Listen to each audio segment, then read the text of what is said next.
Halo semuanya, saya akan kembali melanjutkan cerita dari Restu Wiraatmaja yang berjudul Mundu Jiwo, bagian ke-8. Sekutu di dalam sekutu. Desa Tejokromo. Kematian adalah salah satu bentuk akhir dari kehidupan seseorang. Ucapan ini ditunjukkan untuk orang-orang biasa, berbeda dengan Ibu Sumi dan Pak Sumardi. Mereka lebih tahu terkait dengan apa yang dirasakan oleh jenazah setelah kematian itu merenggutnya. Sebelum jenazah dimandikan, Ibu Sumi telah melihat banyak pertanda aneh yang memuat banyak pertanyaan di kepalanya. Apa peran Pak Wikto dalam keterkaitan ini? Jika Pak Wikto bergabung, apakah dia hanyalah sebagai umpan belaka? Atau memang sebaliknya? Pertanyaan ini terus-menerus berada di kepala Ibu Sumi. Dia bahkan belum memecahkan sepenuhnya teka-teki misterius dari Bunda Melati. Ustadz Somantri kemudian menghadapkan pandangannya ke arah Ibu Sumi dan Pak Sumardi. Tampaknya ada sesuatu yang ingin ia sampaikan kepada Ibu Sumi dan juga Pak Sumardi. Mohon maaf, Pak, Ibu.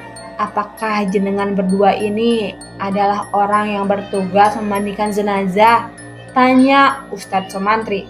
Benar Ustadz, kami berdua adalah orang yang sering memandikan jenazah. Sementara Ustadz sendiri, saya baru melihat Ustadz. Ustadz asli desa ini atau bagaimana? Tanya Pak Sumardi.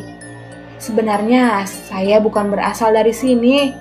Saya berasal dari desa sebelah, Desa Wongso. Kehadiran saya di sini karena suruhan dari orang lain yang berada di Desa Wongso, ucap Ustadz tersebut dengan penuh senyuman.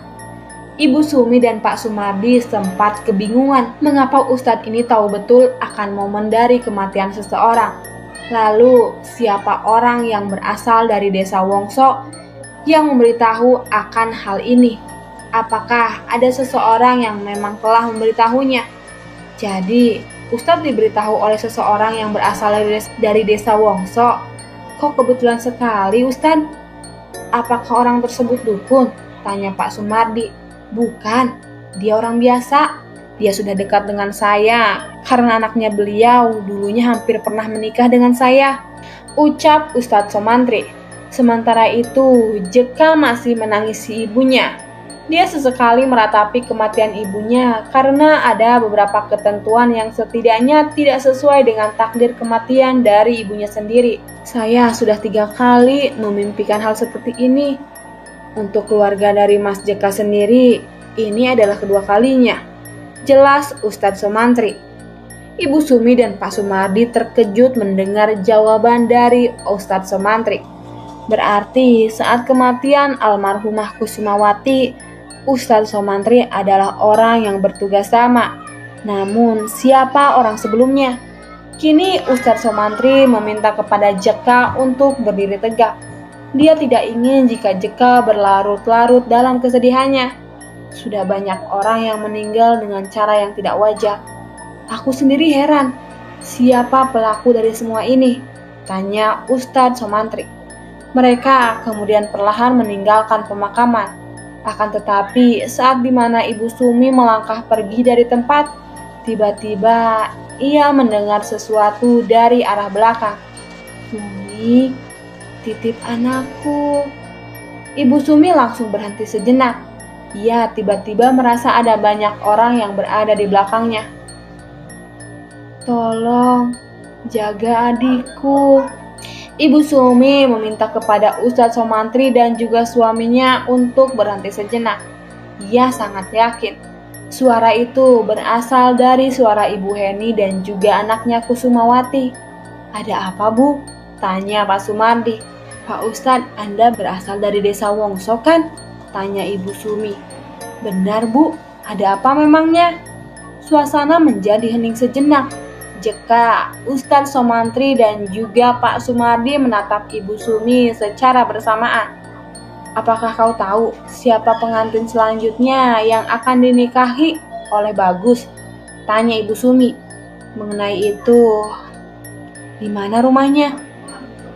Ustadz Somantri tidak menginginkan pembahasan itu berada di tempat semacam pemakaman.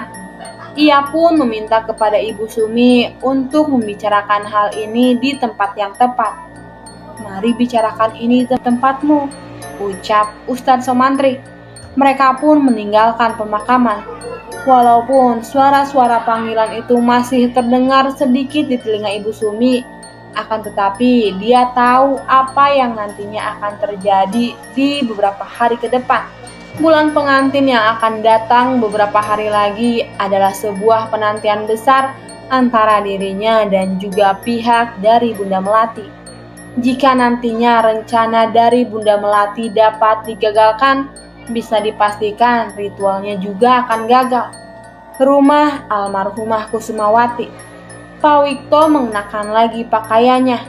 Ia kemudian mengambil air minum dan menyerahkannya kepada Bunda Melati. Sebentar lagi bulan pengantin. Bagus juga harus melakukan ritual yang sama. Aku harap semuanya benar-benar dalam keadaan yang aman. Pak Wikto terduduk di samping Bunda Melati. Rasanya dia harus menjalankan banyak pekerjaan berat yang di luar dari batas norma kehidupannya. Tatapannya tertuju kepada sebuah cermin yang ada di hadapannya. Pelan-pelan Pak Wikto menyadari kesalahannya. Entah mengapa ia sangat merindukan mendiang istrinya. Sebagai seorang lelaki, tentunya kesalahan adalah sebuah mimpi buruk baginya. Keadaan memang membuatnya setegar singa jantan yang berjalan menyusuri hutan-hutan untuk mencari mangsa. Namun hati kecilnya sangat merindukan tempat berpulang untuk mencurahkan apa yang menjadi keinginannya saat itu. Persis seperti Pak Wikto, hati kecilnya seperti merasakan penyesalan. Baru beberapa saat yang lalu, dirinya telah meniduri wanita lain dengan hasrat setan yang memasuki jiwanya hanya demi kekayaan sesaat.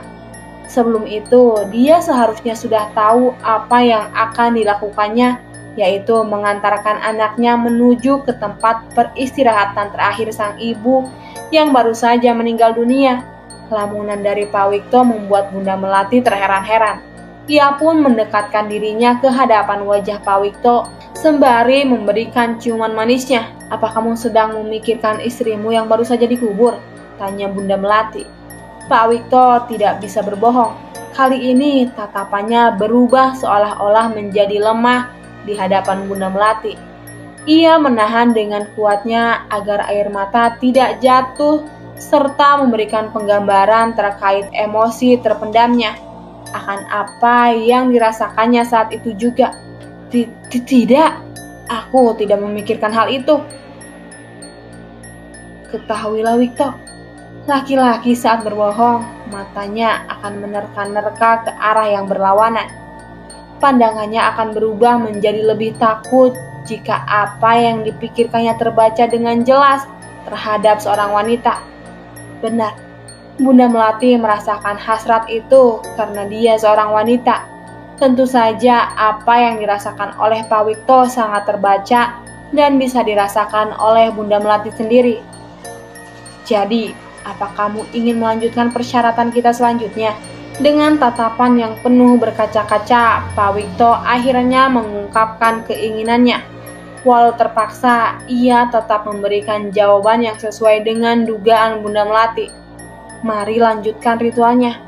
Bunda Melati langsung membereskan semua barang-barangnya.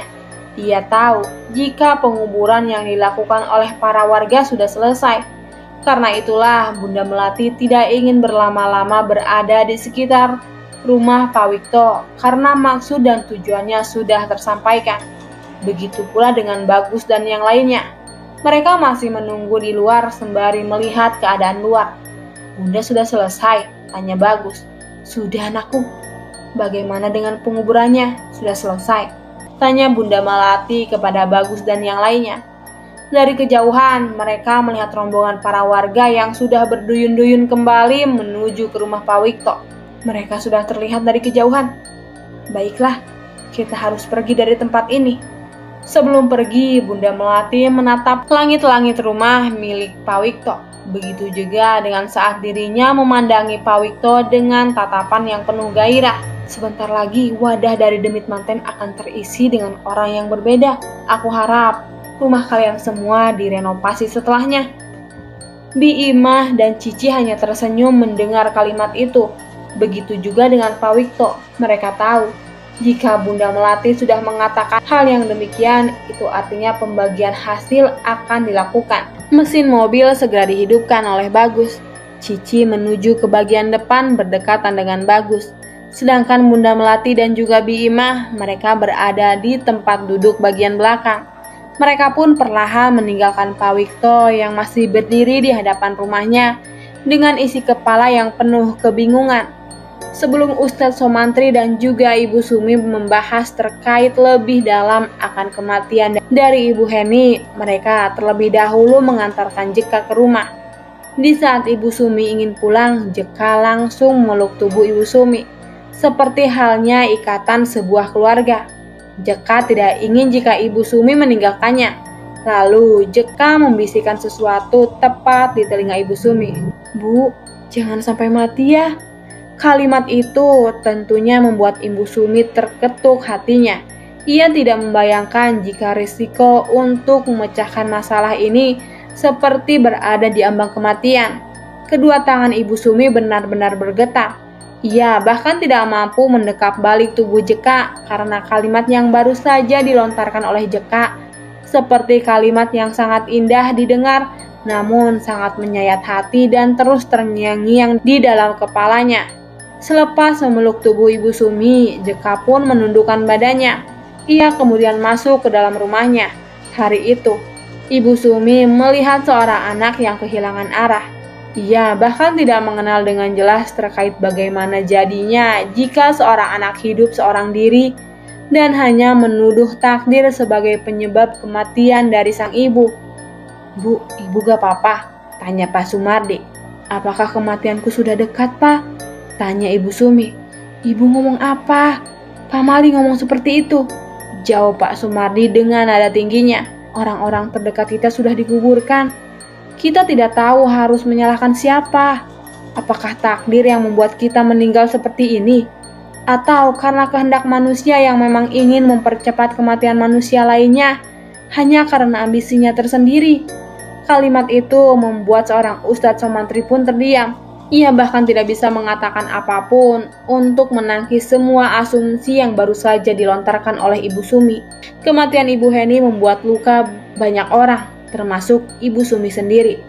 Jika seolah-olah meminta kepadanya untuk bisa mengungkapkan siapa pelakunya, walaupun sudah jelas di depan mata jika Bunda Melati adalah pelaku dari pengaturan ngunduh jiwa ini berlangsung. "Jadi, apakah kita bisa melanjutkan obrolan kita?" tanya Ustadz Somantri. "Iya Ustadz, sebelum bulan pengantin tiba, aku ingin semuanya terselesaikan." Ibu Sumi pun akhirnya mengantarkan Ustadz Somantri menuju ke rumahnya. Mereka ingin membahas lebih dalam terkait dengan penyelesaian ngunduh jiwa, beserta menumpaskan orang-orang yang berkaitan dengannya. Sementara itu, di Desa Wongsok, di sini masih berdiri di depan rumahnya. Ia menunggu kedatangan calon suaminya yang hari ini ingin menjemputnya untuk menuju ke tempat Bi Imah. Sudah beberapa hari rasanya Dini tidak dirias oleh Ibu Imah. Rasanya Dini masih ingin memiliki riasan cantik yang lebih mempesona agar Bagus calon suaminya selamanya terpikat dengannya. Tidak berselang lama, sebuah mobil Toyota datang tepat di hadapan rumahnya. Dini langsung menampilkan wajah senangnya, akan tetapi dia tidak menyangka jika di dalam mobil tersebut terdapat wanita lain yang duduknya tepat bersebelahan dengan Bagus. "Cici," ucap Dini. Cici kemudian keluar dan mempersilahkan kepada Dini untuk memasuki bagian depan mobilnya. Dengan wajah yang emosi, Dini pun langsung meminta kepada Bagus untuk menjelaskan mengapa Cici bisa duduk bersebelahan dengannya. "Mas, kok Cici duduk di depan?" "Tadi kami habis ngelayat. Posisinya Bunda di belakang dan Cici di depan. Jadi mau gak mau, untuk mempercepat waktu, kita langsung menuju ke rumah kamu tanpa memindahkan Cici terlebih dahulu." Dini masih menampakkan wajah kesalnya. Cemburunya lebih dulu membakar hatinya tanpa mengetahui lebih dalam apa yang sebenarnya terjadi. Begitulah wanita Mas Bagus. Dia tidak mau jika tempat duduknya didahului oleh wanita yang lain. Kalian berdua memang benar-benar pasangan yang serasi, ucap Biimah. Dini hanya terdiam. Dia sangat kesal terhadap Biimah dan juga Cici yang kali ini berada dalam satu mobil yang sama. Padahal Dini ingin bermesraan lebih dalam dengan Bagus. Namun apa daya, kedua orang ini benar-benar mengganggu momen percintaannya. Ya nggak apa-apa Tobi, lagian juga sebentar lagi Dini akan resmi menjadi istriku, goda Bagus. Tiba-tiba Dini menjadi salah tingkah. Ia tersenyum lebar seakan-akan kekecewaannya telah terbayarkan dengan rayuan maut dari mulut Bagus. Namun, kegembiraan Dini tidak berlangsung lama. Cici yang rupanya memiliki perasaan yang sama langsung menambahkan, "Memangnya Dini bisa hidup selamanya dengan Bagus?" tanya Cici. Dini langsung menoleh ke arah belakang. Tatapan tajamnya langsung mengarah ke Cici. Tampaknya apa yang ia rasakan benar-benar terjadi. Dini benar-benar meyakini jika Cici juga merasakan perasaan yang sama seperti dirinya. "Bukankah kau seorang wanita? Apa salahnya menutup mulutmu dengan rapat? Bagaimana jadinya jika kamu yang merasakan di posisiku saat ini?" tanya Dini. "Sudah sayang, Cici cuma bercanda," ucap Bagus dengan menenangkan Dini. "Maksud Mbak Dini, bagaimana perasaanku jika berada di posisimu? Sudah sangat jelas, aku tidak akan memperbolehkan siapapun untuk menduduki singgasanaku. Apalagi jika ada wanita lain yang sengaja menduduki tempat dudukku. Siapapun itu, aku akan menupasnya," jelas Cici. Biimah langsung menyumpal mulut Cici dengan tangannya. Dia kemudian meminta maaf kepada Dini dengan kalimat buruk yang baru saja dikatakan oleh Cici. "Maaf Dini, anakku itu bercanda, wajar saja. Yang baru saja meninggal adalah orang tua si wanita yang merebut calon suaminya. Jadi dia sangat terbawa emosi." Tiba-tiba Dini langsung menghadapkan wajahnya ke arah depan. Sedangkan Bagus, dia seperti terkejut dengan kalimat yang baru saja dilontarkan oleh Biimah. "Tunggu dulu," ucap Dini. "Kenapa lagi sayang?" tanya Bagus. Dini langsung menghadapkan wajahnya ke arah belakang. Sembari tersenyum, ia kemudian kembali menanyakan sesuatu seusai Biimah mengatakan kalimat yang membingungkan itu. "Bukankah Cici belum ada riwayat menikah atau apapun? Jika memang yang dikatakan oleh Biimah benar, berarti calon dari Cici adalah pria yang sangat istimewa, bukan?" tanya Dini. Pertanyaan menjebak itu membuat Cici terdiam, sembari menatap Bagus yang sama kebingungannya. Cici pun langsung melemparkan pandangannya ke arah jendela mobil. "Kok diam aja, Ci?" tanya Dini. Tidak berselang lama, Bagus langsung mematikan mesin mobilnya. Ia seperti sudah sangat emosi dengan sifat kekanak-kanakan dari Dini dan juga Cici. "Jika kalian berdua masih ribut, silahkan turun," ucap Bagus dengan tegas.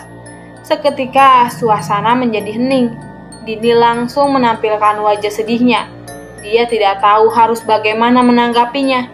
Namun dalam hatinya yang paling dalam, Dini sangat terkejut dengan sifat Bagus yang tiba-tiba menjadi marah seperti itu. Dan akhirnya, Bagus pun kembali menyalakan mesin mobilnya.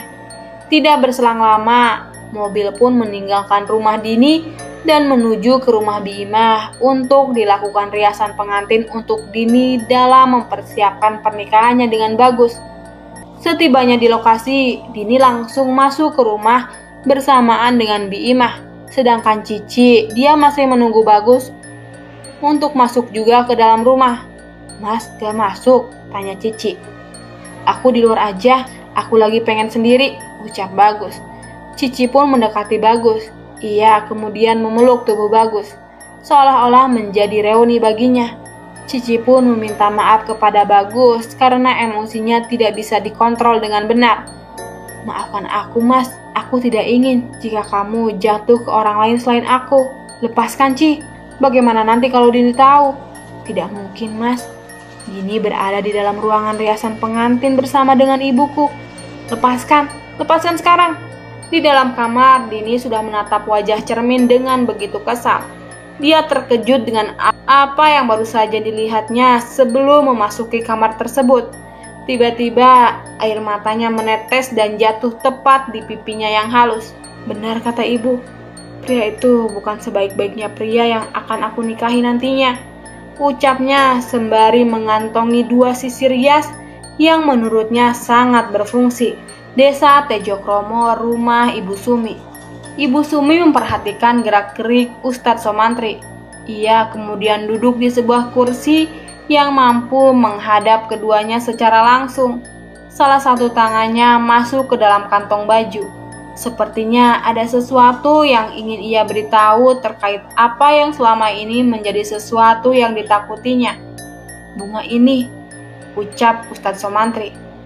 Bunga ini adalah sesuatu yang sangat kubenci semenjak wanita yang kucintai meninggal dunia dengan cara yang mengenaskan. Aku tidak bisa melupakan wajahnya yang membiru tak kala kematiannya menjadi neraka dunia untuk kehidupannya saat itu. Ibu Sumi dan Pak Sumardi pun mendengarkan awal mula terbunuhnya wanita yang dicintai oleh Ustadz Somantri tersebut. Dia adalah anak yang baik, anak yang penuh dengan kesetiaan. Cintanya melebihi apapun.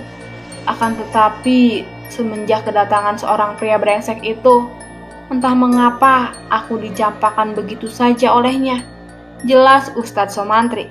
Maksudnya, wanita itu meminta kepadamu untuk menjauhinya? Tanya Ibu Sumi. Benar. Ia memintaku untuk menjauhinya. Padahal ibunya tidak menginginkan pernikahan itu terjadi semenjak dirinya mendapatkan teror yang mengerikan. Jelas Ustadz Somantri. Maksudnya, 2 dari ke-4 orang tersebut memiliki ikatan darah, sedangkan sisanya bukanlah pasangan suami istri, melainkan sebuah pasangan yang hanya dijadikan sebagai wadah ritual. Aku mendapatkan cerita ini langsung dari ibu wanita ini, jelas Mbah Sur. Tunggu, siapa wanita yang kau maksud itu? Tanya Ibu Sumi. Maksudnya wanita yang kucintai itu? Benar. Rahayu namanya. Sudah kuduga. Kau mengenalnya? Aku juga sudah mengetahui cerita ini langsung dari si ibu wanita tersebut. Mbak Suryani kan namanya? Tanya Ibu Sumi. Benar, Mbah Sur. Dia adalah ibu dari Rahayu. Ibu Sumi tersenyum. Ia tidak menyangka jika dunianya sangat sempit, bahkan untuk mencari sesuatu yang ia butuhkan. Semuanya seperti telah tersedia di dekatnya. Bagaimana Ibu Sumi dan Pak Sumardi mengenal beliau? Aku dan suamiku ingin membongkar ngunduh jiwa yang terjadi di desa ini. Katanya korban dari ngunduh jiwa ini juga berada di desa lain, seperti desa Wongso. Maka dari itu, aku ingin mengetahui lebih dalam karena kami berdua didatangi oleh sosok Rahayu. Rahayu mendatangi kalian? Benar. Dia meminta tolong untuk dilepaskan. Kedatangannya bertepatan dengan kematian dari Kusumawati, korban ke-8 dari ngunduh jiwa. Ustadz Somantri terdiam sejenak. Ia kemudian ingin lebih tahu secara dalam terkait dengan informasi yang ditangkap oleh Ibu Sumi terkait dengan ngunduh jiwa. Namun dari semua informasi yang aku kumpulkan, aku belum mengetahui bagaimana kinerja dari ngunduh jiwa itu berlangsung. Lalu, apa hubungan Pak Wikto dengan Bunda Melati? Ustadz Somantri tertawa mendengar kalimat serius yang diucapkan oleh Ibu Sumi. Baru kali ini, Ibu Sumi melihat seorang ustadz yang agamis tertawa terbahak-bahak seperti sedang kesetanan. Tampaknya dia mengetahui banyak hal terkait apa yang baru kali ini ia alami selama dirinya menjadi seseorang yang berada dekat dengan kehidupan yang sangat keras itu. Ibu ingin tahu apa peran dari Pak Wikto? Tanya Ustadz Somantri. Memangnya apa peran dia? Dia adalah sebuah sampah yang ingin dibersihkan kembali, namun sejatinya dia hanyalah sampah karena telah menumbalkan istrinya demi bualan kosong dari Bunda Melati.